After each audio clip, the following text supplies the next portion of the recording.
That night, the Harmattan wind howled like a jilted lover through the cracked windows of the small bungalow in Surulere, carrying the faint scent of wet earth and regret.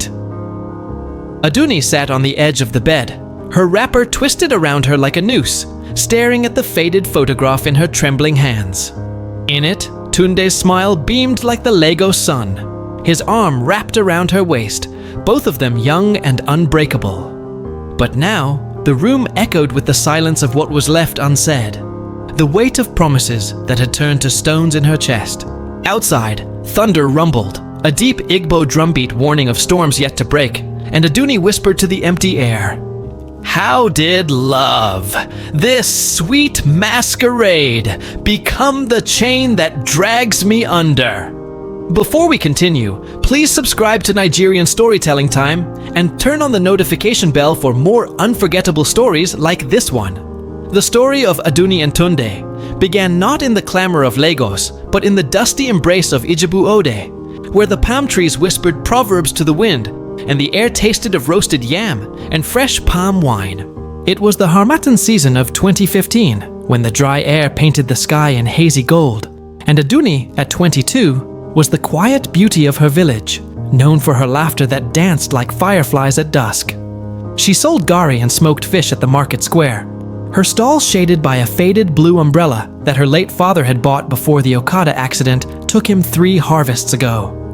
Aduni's days were a rhythm of routine, waking at dawn to pound the cassava, haggling with aunties over prices, and evenings spent braiding her younger sister's hair, while their mother, Mama Yemi, stirred egusi soup over the kerosene stove. "My daughter," Mama would say, her voice thick with the wisdom of 60 rainy seasons, "love is like the baobab tree, strong roots, but if you bend too far, it breaks you." Aduni would smile, waving it off, her heart light as the kites that soared over the Ogun River. Then came Tunde, like a sudden downpour in the dry season.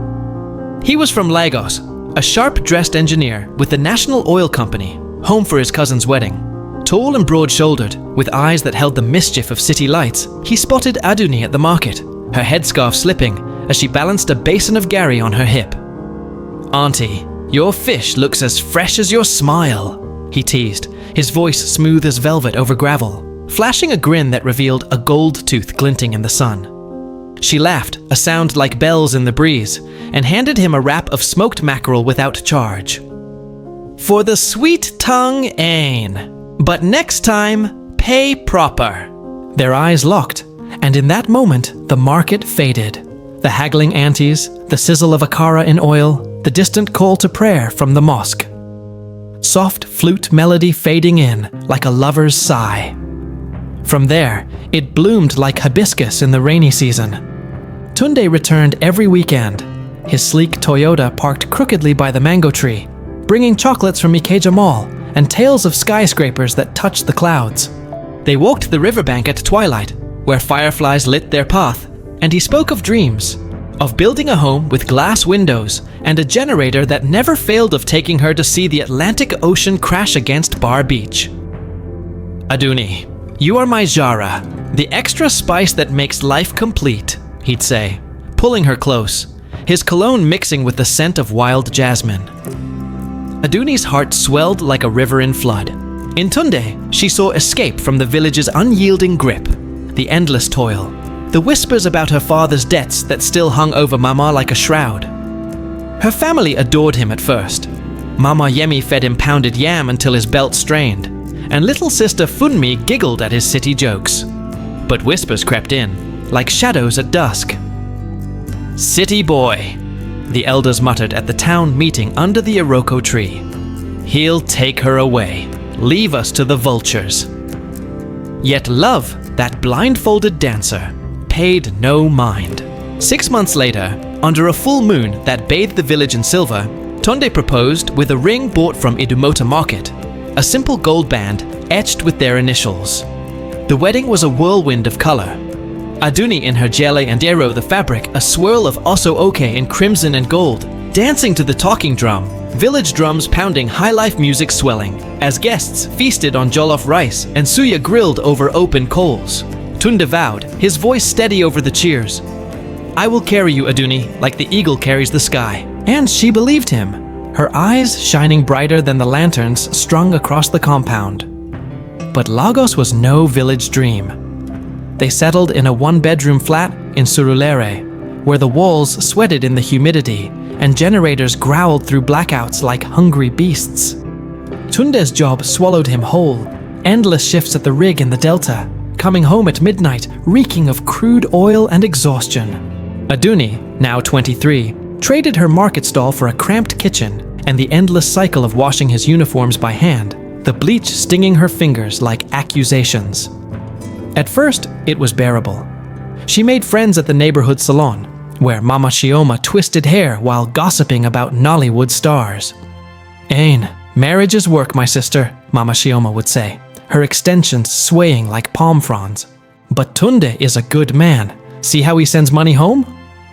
Aduni nodded, forcing a smile, but inside a quiet ache bloomed. The city was a beast that devoured softness. No riverside walks, no fireflies. Instead, there were Danfo buses, belching smoke hawkers shouting, "Pure water!"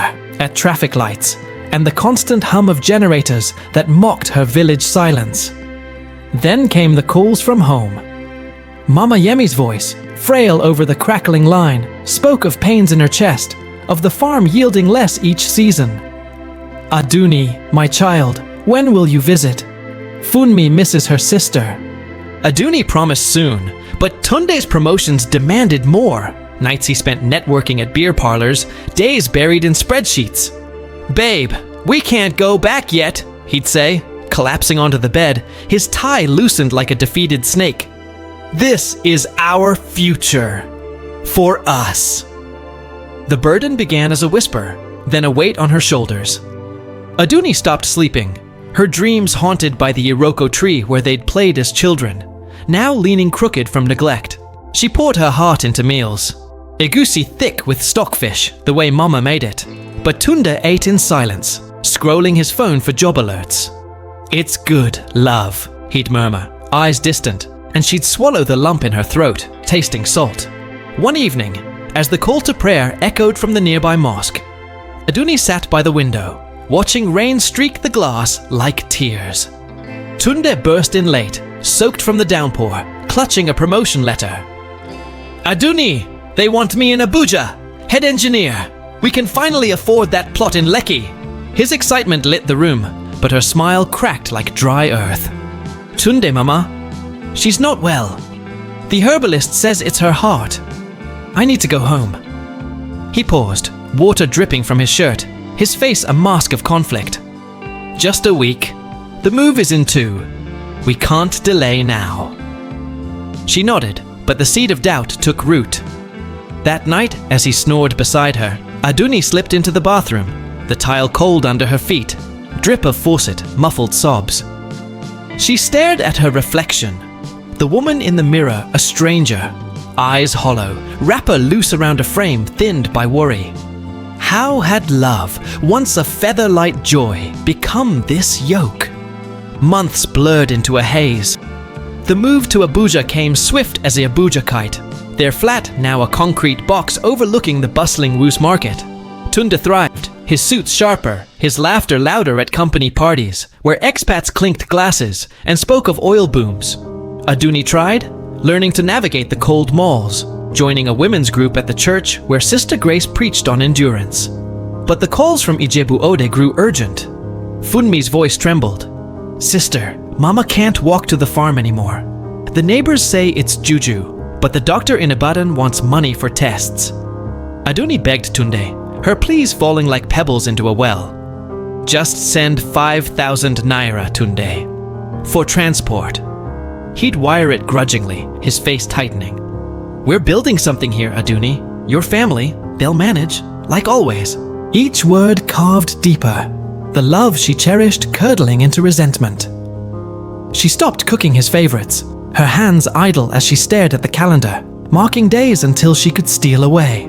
It was the dry season of 2018 when the burden cracked her open. 3 years into marriage, Aduni discovered she was carrying their child, a secret bloom amid the thorns.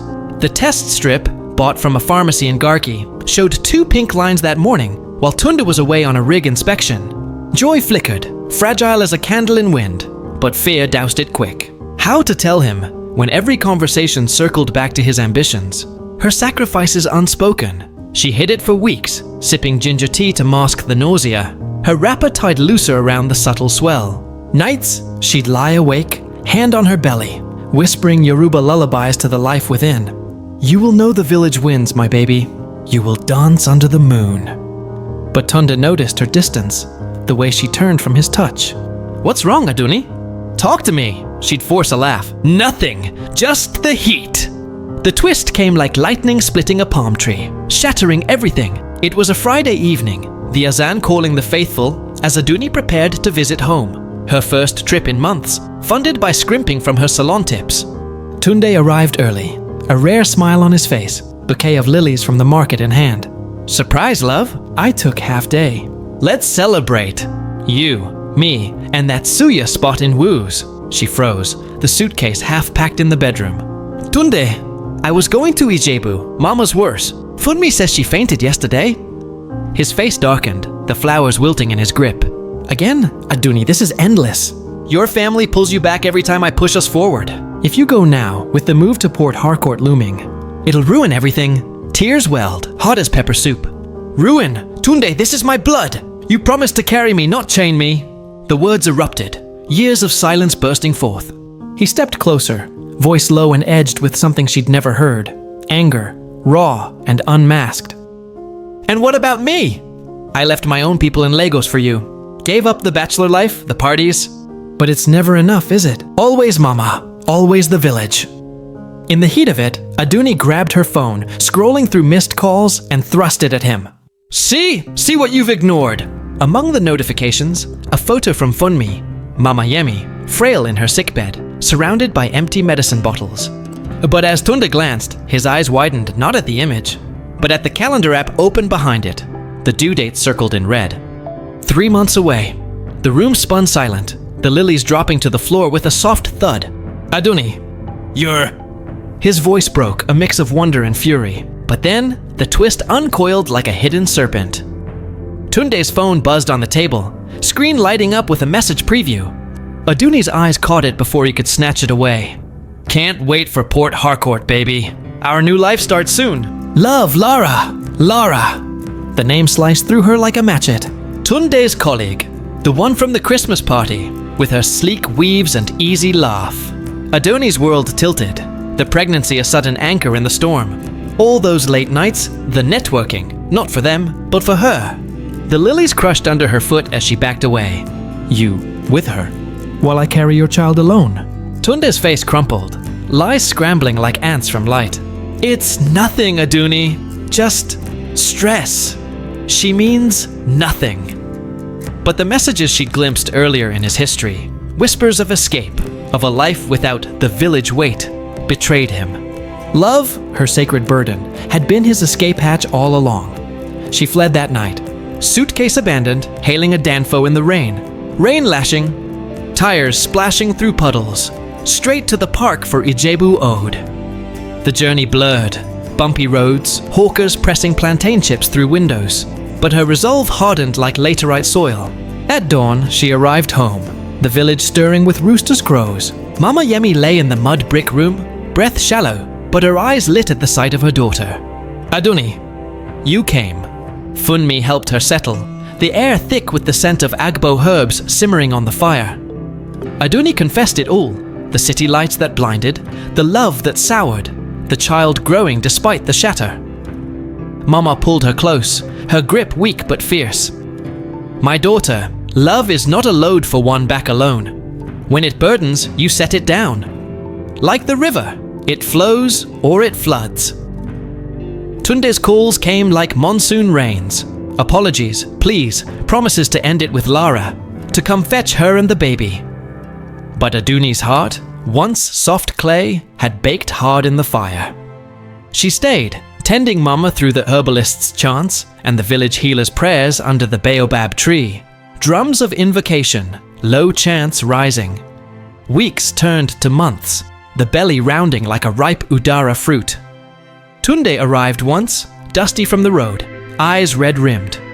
Aduni, forgive me. I was lost in the city's madness. Come back, we'll make it right. She met his gaze from the veranda, the river murmuring behind her like an old friend. Tunde, you carried ambition, not me. This child, this home. This is my load now, and it's light because it's mine. He left with the wind, his Toyota kicking up dust, a ghost in the harmattan haze. Mama Yemi passed gently one evening, as the sun dipped blood red, her hand in Aduni's, whispering, "Raise him strong, like his grandfather. Kiss." Love waits for no burden. The burial was a tapestry of grief and grace, elders pouring libations of palm wine, women ululating in harmony, the ground swallowing her under a mound of earth and white cloth. Aduni birthed a son 9 moons later, under the same moon that witnessed her wedding. She named him Oluwaseun, God has done wonders. His cry piercing the night like a new dawn. Newborn wail, village women cooing. The village wrapped around her. Funmi as auntie, neighbors sharing harvests, the market stall revived with Gary. That sold twice as fast, tales of the strong widow drawing buyers. Years folded like accordion bellows. Oluwaseun grew with river mud on his knees, learning to fish with bamboo poles and chant proverbs under the iroko. Aduni's laughter returned, softer now, laced with the wisdom of scars. Tunde wrote once, from Port Harcourt with Lara, enclosing school fees and a plea for photos. She sent one, Oluwaseun grinning toothless by the river, and nothing more. Love, she'd learned, was no eternal chain.